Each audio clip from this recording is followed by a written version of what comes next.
संसार परिवर्तन के सिद्धांत के अनुपालन में कार्य करता है। उसका विकास रथ उसी के सिद्धांत के अनुसार चलता है।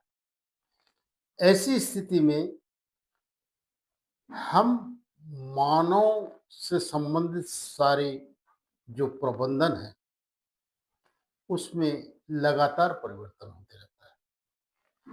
चाहे ह्यूमन सेंटर्ड मैनेजमेंट हो, चाहे कंपैशन मैनेजमेंट हो, चाहे मीडिया मैनेजमेंट हो, चाहे हेल्थ केयर मैनेजमेंट हो, क्राइसिस मैनेजमेंट हो, किसी भी प्रकार का मैनेजमेंट हो, तो वह प्रभावित होता है।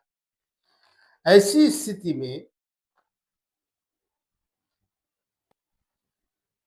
सहज मार्ग के एक आर्टिकल में मैंने बहुत मूल्यवान 2 लाइन को पाया। उसमें बाबूजी यानी सहज मार्ग हार्टफुलनेस के द्वितीय गुरु ने बड़ा स्पष्ट लिखा है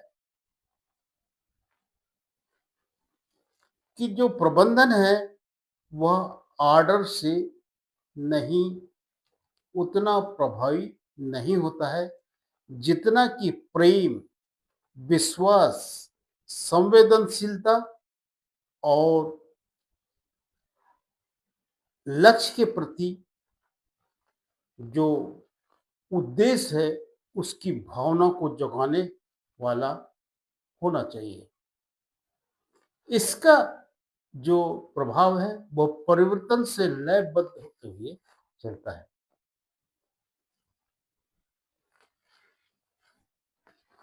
जब इन 2 लाइनों को मैंने पढ़ा उस समय मैं शासकीय सेवा काल में था, तो मुझे डाइजेस्ट नहीं हुआ। परंतु नियमित अभ्यास करते-करते इसके मीनिंगफुल 2 लाइनों को अमल करना प्रारंभ किया, तो मैंने पाया कि उनका जो रिटन स्टेटमेंट है, जो उनका अनुभव है, वह दूरदर्शी है।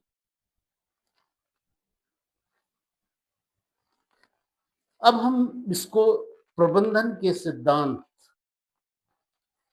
के आधुनिक विषय पर चर्चा करके विश्लेषण करते हैं। तो फर्ज कीजिए कि एक कंपनी है, बड़ी कंपनी। उस कंपनी में जो ईडी होता है, एग्जीक्यूटिव डायरेक्टर, वह लक्ष्य निर्धारित करता है, प्रॉफिट और गोल, कंट्रोल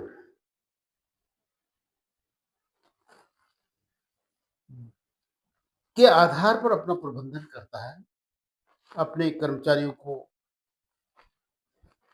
लेकर के आगे बढ़ता है। तो शुरू-शुरू में तो लगता है कि ये कंपनी बहुत फायदे में है, प्रॉफिट भी मिलता है, लक्ष्य भी पा लेता है और उसके रिजल्ट भी अच्छे आने लगते हैं, कंट्रोल भी बहुत बढ़िया होता है।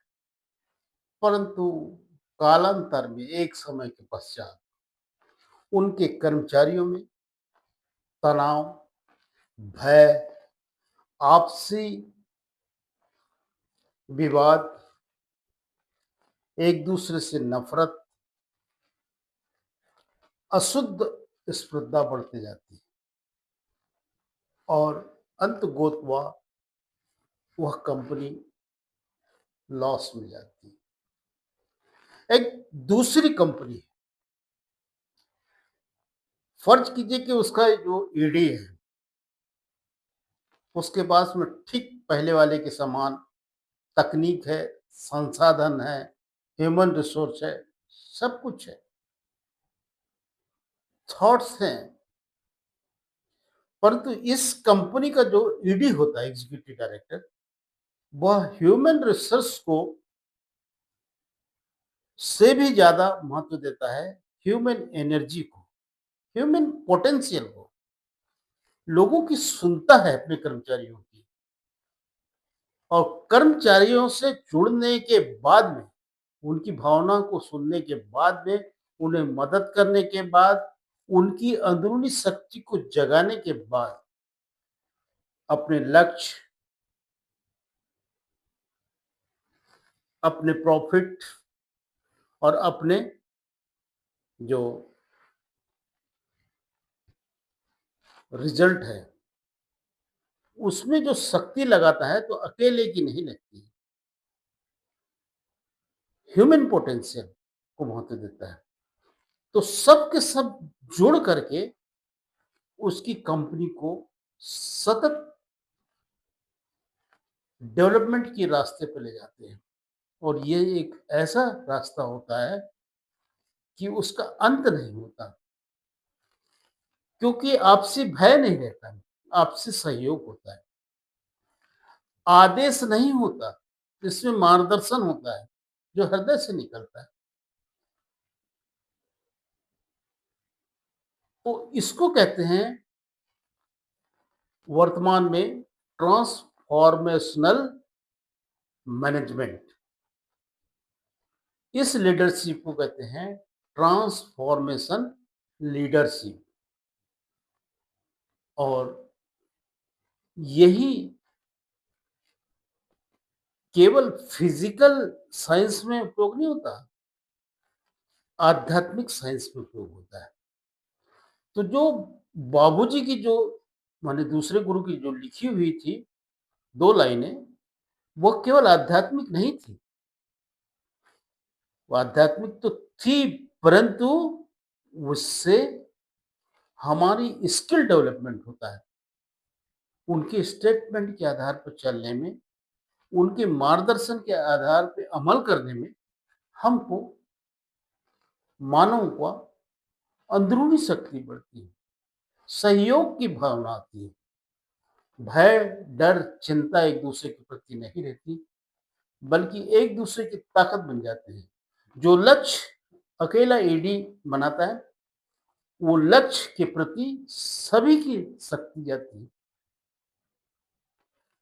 जिस लक्ष्य के प्रति वह कंपनी प्रोडक्शन बढ़ाती है, वह लिमिटेड नहीं होता, वह सबका प्रयास होता है, संयुक्त प्रयास होता है।